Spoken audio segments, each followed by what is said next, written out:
En esta tarde vamos a hablar acerca del plan de salvación de Dios. Muchas veces cuando los predicadores hablamos de recibir a Cristo y hablamos que Dios tiene un plan para cada ser humano, muchas personas no pueden comprender exactamente el significado cabal de estas palabras. Por lo tanto, en el espacio de hoy vamos a estar conversando un poco acerca de lo que sería ese plan de salvación. El primer punto a tratar sería básicamente saber cuál es el propósito de las Escrituras. Y ese sería nuestro punto de partida en esta presentación. Y fue San Pablo quien definió exactamente cuál es el propósito de las Sagradas Escrituras cuando le escribe a Timoteo en su segunda carta, capítulo 3, y el versículo 15 lo siguiente. San Pablo se dirige a Timoteo con las siguientes palabras. Desde la niñez has sabido las Sagradas Escrituras, las cuales te pueden hacer sabio para la salvación por la fe que es en Cristo Jesús. El segundo punto dentro de esta realidad es que todos necesitamos de esa salvación. Y San Pablo, cuando escribe a la iglesia en Roma, les dice así en su carta a los Romanos, capítulo 3, versículo 23. Por cuanto todos pecaron y están destituidos de la gloria de Dios. Entonces, San Pablo establece el primer principio de la realidad del pecado que alcanza a cada ser humano.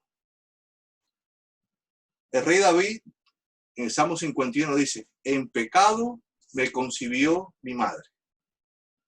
Entonces, la realidad de ese pecado heredado de los primeros padres hace necesaria la gracia de Dios y la salvación que esa gracia nos trae.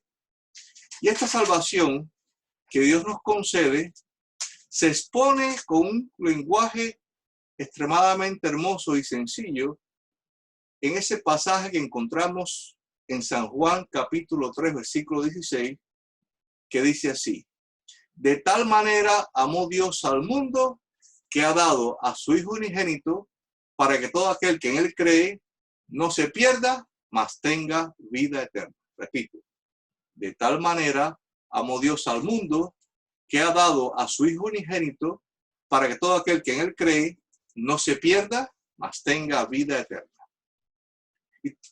Y este unigénito Hijo de Dios es Jesús, el Cristo de Dios.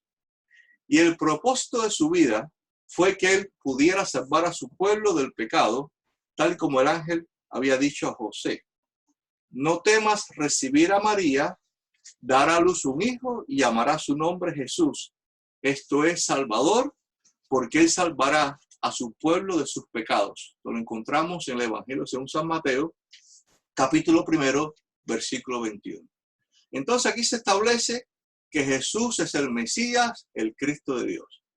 Y cuando Juan el Bautista estaba predicando en el desierto, señaló a Jesús como el Cordero de Dios que quita el pecado del mundo. Juan capítulo 1, versículo 29. Y es evidente que también se refirió a Jesús como el Mesías, porque Andrés, que era uno de los que había oído predicar a Juan, cuando se encontró con su hermano Pedro, le dijo, hemos hallado al Mesías. Y es indudable que este Jesús, el Mesías, también conocido como el Cristo, porque cuando Jesús le preguntó a los discípulos, ¿quién dicen los hombres que soy yo? Ellos contestaron de diferentes formas, pero cuando Jesús les preguntó, les interpeló de una forma mucho más directa, ¿y vosotros quién decís que soy yo? Simón Pedro, ese vocero de los apóstoles, respondió de la siguiente forma. Tú eres el Cristo, el Hijo del Dios viviente. ¿Okay? Y vemos que en todo el Nuevo Testamento, Jesús es reconocido como el Cristo, que equivale al Mesías. La primera es una palabra griega y la segunda es una palabra hebrea. Y en las Escrituras se relatan muchos de los relatos de los milagros de Jesús, tales como la conversión del agua en vino en las bodas de Caná. Vemos la cura del enfermo, vimos también la alimentación de las multitudes, añadimos a esto la resurrección de Lázaro y por supuesto hay muchos más milagros, pero obrar milagros no era básicamente el ministerio de él. Jesús no vino a obrar milagros, no vino a dar de comer a todos los hambrientos, no vino a sanar a todos los enfermos, porque su ministerio principal, la razón de su misión en esta tierra consistía, como nos recuerda San Mateo, en salvar a su pueblo de sus pecados. Jesús nació para morir como el Cordero Perfecto Pascual que quita el pecado del mundo. Y eso es la razón esencial de su misión. Jesús es el rescate del pecado. Y para salvar al mundo del pecado, fue necesario que Él diera su vida por nuestra redención. Dice la Escritura, quien llevó Él mismo nuestros pecados en su cuerpo sobre el madero. Primera de Pedro, capítulo 2, versículo 24. Y San Pablo a los Corintios le dice en su segunda carta, capítulo 5, versículo 21. Al que no conoció pecado, por nosotros lo hizo pecado, para que nosotros fuésemos hechos justicia de Dios en él. Y esta salvación preparada por Dios en Jesucristo es para todo el mundo. Un punto que quiero mencionar y enfatizar es la salvación de principio a fin es obra de Dios. ¿Okay? Es obra de Dios para que cada ser humano pueda experimentar ese don de la gracia salvadora. Por eso también el apóstol Pablo recuerda a los discípulos de Corinto, él murió por todos. Y ese todos te incluye a ti y me incluye a mí. Si usted me está escuchando y usted nunca ha tenido la oportunidad de reflexionar sobre estos temas y solamente se acuerda cuando Dios situaciones extremas como las que estamos experimentando en estos tiempos, tengo la confianza y la seguridad de que cuando aparecen estas crisis, muchos comienzan a meditar acerca de su condición y relación con Dios. Porque sin duda alguna, las crisis que experimentamos en la vida ponen de manifiesto nuestras grandes limitaciones. El ser humano en realidad no es la medida de todas las cosas, como dicen los ateos y humanistas. Hay un Dios todopoderoso que trasciende al ser humano.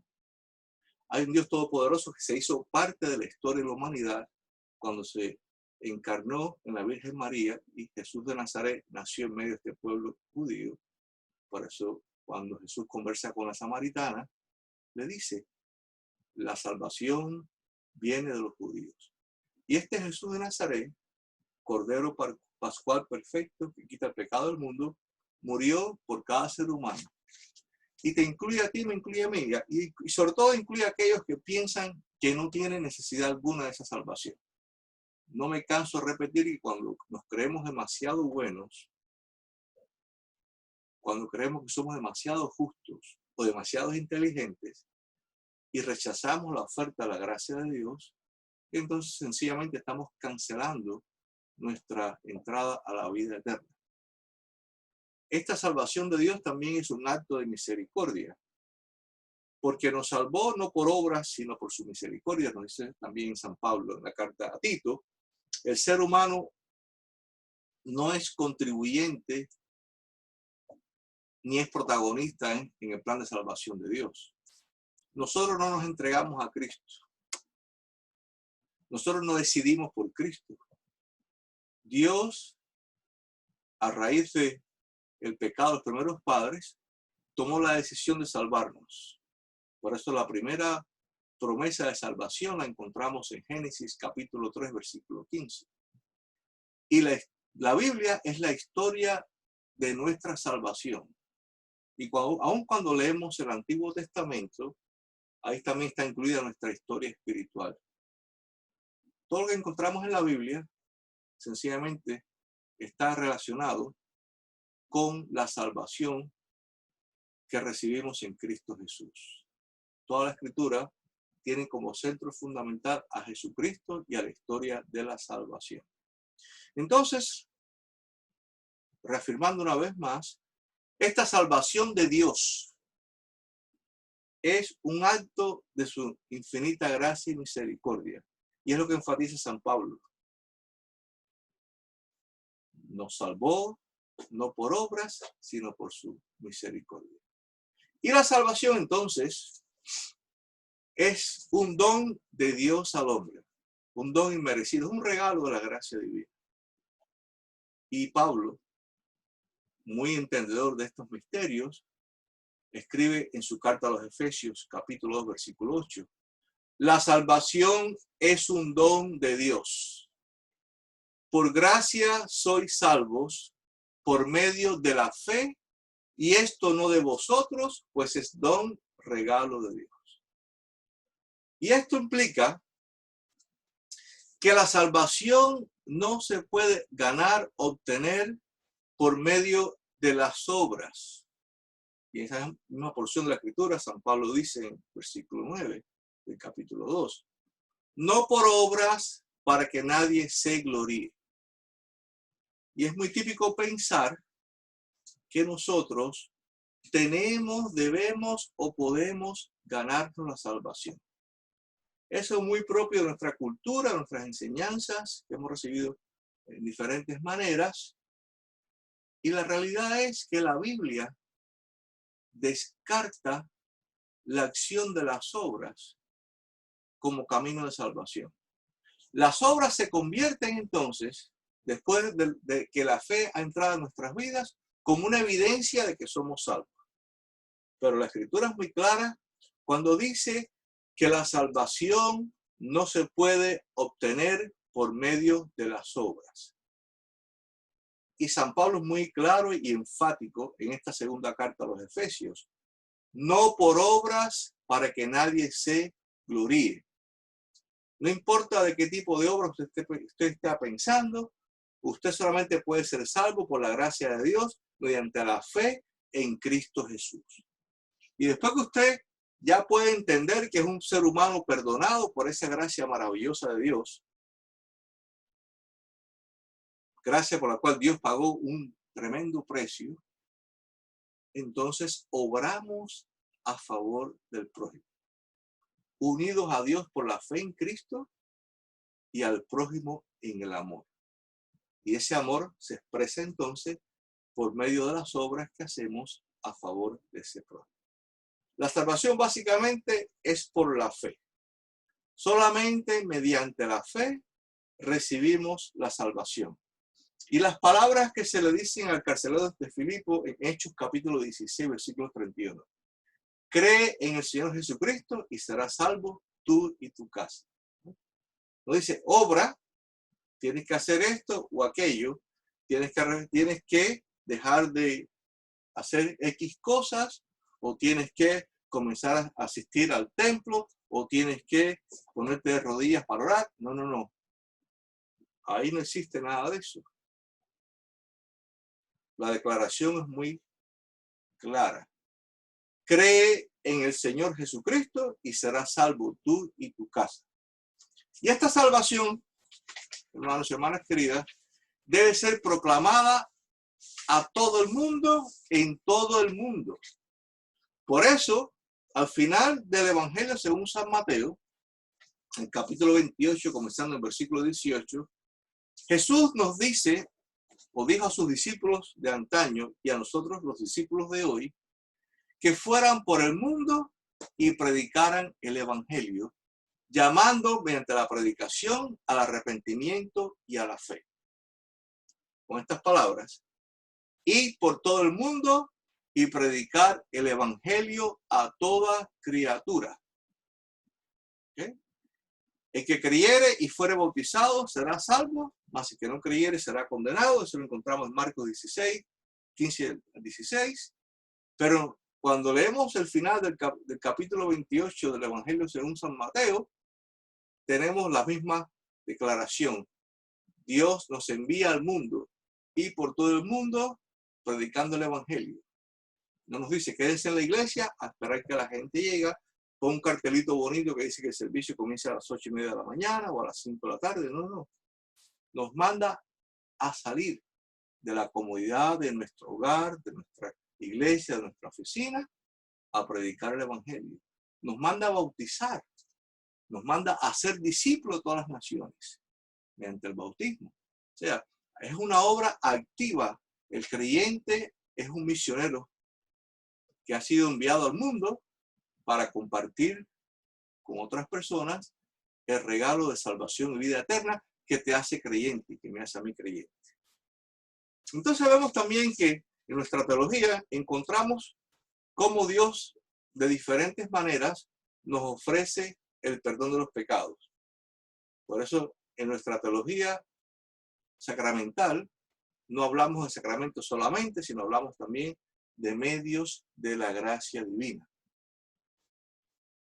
Los sacramentos son vehículos del perdón divino. Por ejemplo, el bautismo es el sacramento de la iniciación, la vida cristiana, es un pacto de Dios. Y recuerda, todo es obra de Dios. Dios es quien otorga el perdón. Dios es quien en Cristo Jesús muere en la cruz del Calvario, derramando la sangre preciosa que nos limpia todo pecado. Es Dios quien establece los sacramentos o medios de la gracia divina por la cual el ser humano va a recibir esos beneficios de esa obra expiatoria de Cristo Jesús. Por eso el bautismo es un pacto de Dios. Dios es quien da el primer paso. Y ahí, por medio de ese bautismo, obra el perdón de los pecados. Y esto lo podemos entender mediante las palabras de San Pedro, cuando dice, y bautícese cada uno para que sus pecados les sean perdonados. Y también en la primera carta de Pedro, capítulo 3, versículo 21, él nos dice, el bautismo ahora nos salva. Por supuesto, hay denominaciones que no ven el bautismo como un medio de la gracia divina. La gran mayoría no lo ve, desafortunadamente. Pero en realidad, el bautismo es un medio de la gracia divina. Es un vehículo a través del cual usted y yo recibimos el perdón de nuestros pecados. De igual forma, cuando el Señor Jesús instituyó el sacramento del altar, preparó una gracia especial para sus discípulos, recordándoles en ese momento que daba su vida para remisión o perdón de sus pecados. Por eso, cuando ocurre esa institución del sacramento del altar en el contexto de la Pascua judía, estas cosas son parte de esa secuencia. Tomando el pan, lo bendijo, lo partió y dio a sus discípulos y dijo, la institución del sacramento del altar ocurre en el contexto de la Pascua judía. Y esas son las palabras que Jesús profiere. Tomad, esto es mi cuerpo que por vosotros es dado. Y también tomó la copa, dio gracias y la pasó a ellos diciendo, esta copa es el nuevo pacto en mi sangre, que por vosotros es derramada para remisión de los pecados. Hacer esto todas las veces que la bebieres en memoria de mí. Hay un elemento memorial, pero la razón fundamental es remisión de los pecados. Recibimos cuerpo y sangre de Cristo.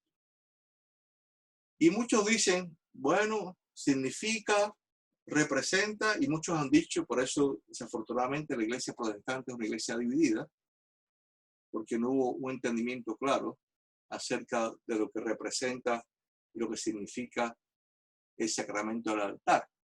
El sacramento del altar no es un rito vacío donde solamente recordamos la obra expiatoria de Jesucristo.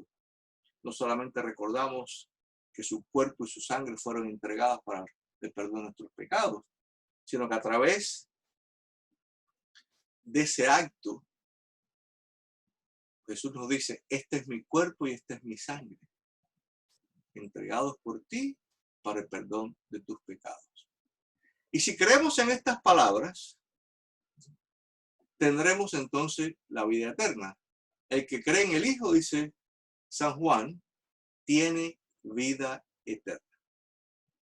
Y si creemos en Cristo el Salvador y aceptamos la salvación que Dios preparó para nosotros en Cristo, entonces somos cristianos.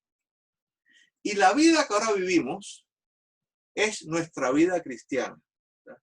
Vivimos en la fe del Hijo de Dios. Son palabras del apóstol Pablo en Gálatas capítulo 2, versículo 20. ¿Verdad? Vivimos en la fe del Hijo de Dios. Y esa fe requiere un compromiso diario. Requiere también un mantenimiento. Mantenernos en la fe. Por eso el Señor Jesús en el Evangelio según San Juan, capítulo 8, versículo 31, nos dice: si vosotros permaneciereis en mi palabra, seréis verdaderamente mis discípulos. La permanencia. La fe no es un asunto de un día. Voy a un culto y me hacen una invitación al altar y voy al frente emocionado, me quebranto, reconozco que soy pecador, entiendo que ya Cristo Jesús me ha perdonado con la sangre que vertió en la cruz del Calvario. Después regreso a mi casa y nunca más me acuerdo de ese momento, y nunca más visito una iglesia, y nunca más estudio una palabra, y nunca más levanto una oración al cielo. No funciona así. La fe, dice San Pablo a los romanos, es por el oír, y el oír por la palabra de Dios. Aquellos que están ahora muy asustados y escuchando la palabra de Dios en esta época de crisis, mi invitación, y no quiero sonar cínico,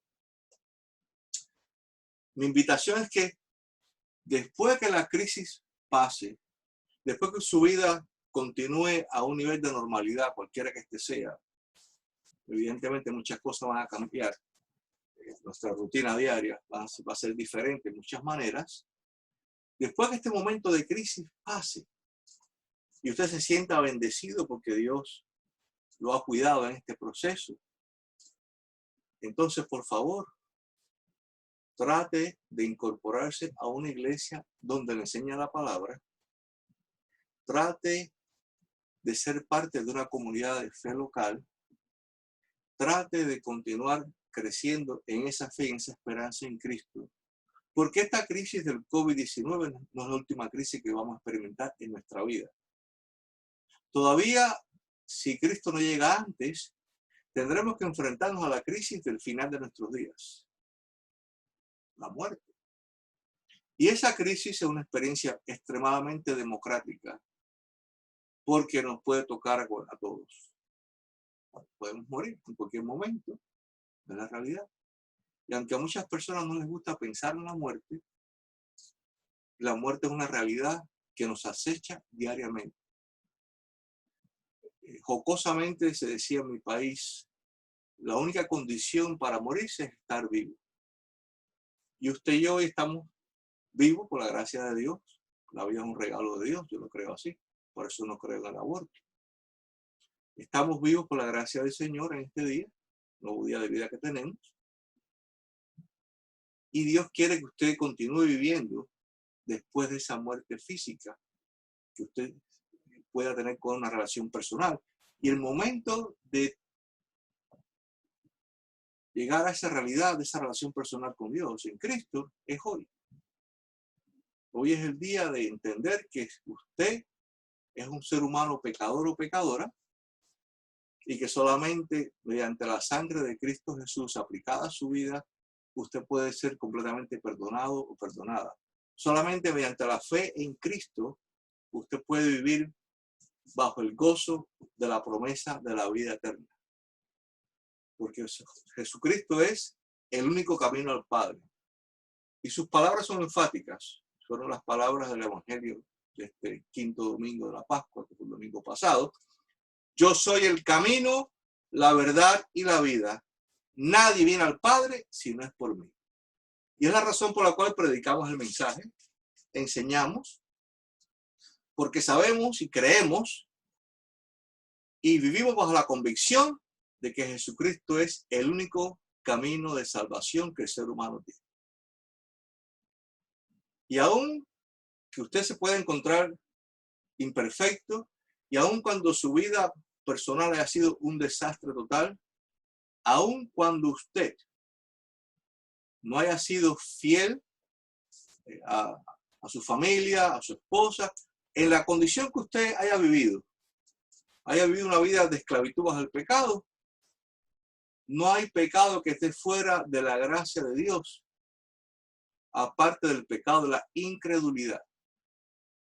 Y precisamente predicamos el mensaje para que Dios, Espíritu Santo, obre el don de la fe en tu vida y así te puedas arrepentir de tu pecado y creer en el Evangelio.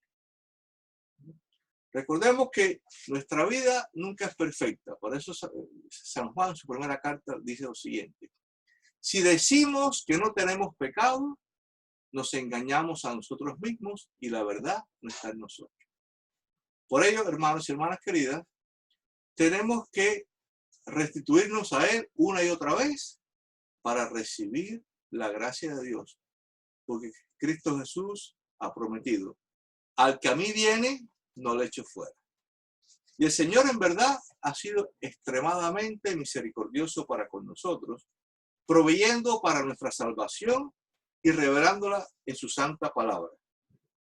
Le exhorto, le estimulo a que lea en su propia Biblia los pasajes que hemos citado. Si usted nunca ha leído la Biblia, le recomiendo que lea el libro de los Salmos, le recomiendo que lea el Evangelio según San Juan y la primera carta de San Juan, para que usted pueda entender exactamente el profundo amor que tiene Dios por usted y la forma maravillosa en que Dios le ofrece salvación y vida eterna.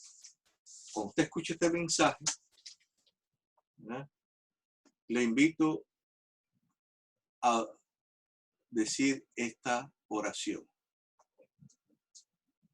Dice así: por medio del poder del Espíritu Santo de Dios, acepto a Cristo como mi Salvador y Redentor. Y en gratitud compartiré el mensaje de salvación que me hace libre en Él, implorando así la ayuda del Espíritu Santo cada vez que el Señor me dé la oportunidad de compartir su mensaje. En el nombre de Jesús. Amén. Gracias por su sintonía y que Dios en su gran bondad e infinita misericordia le bendiga ricamente.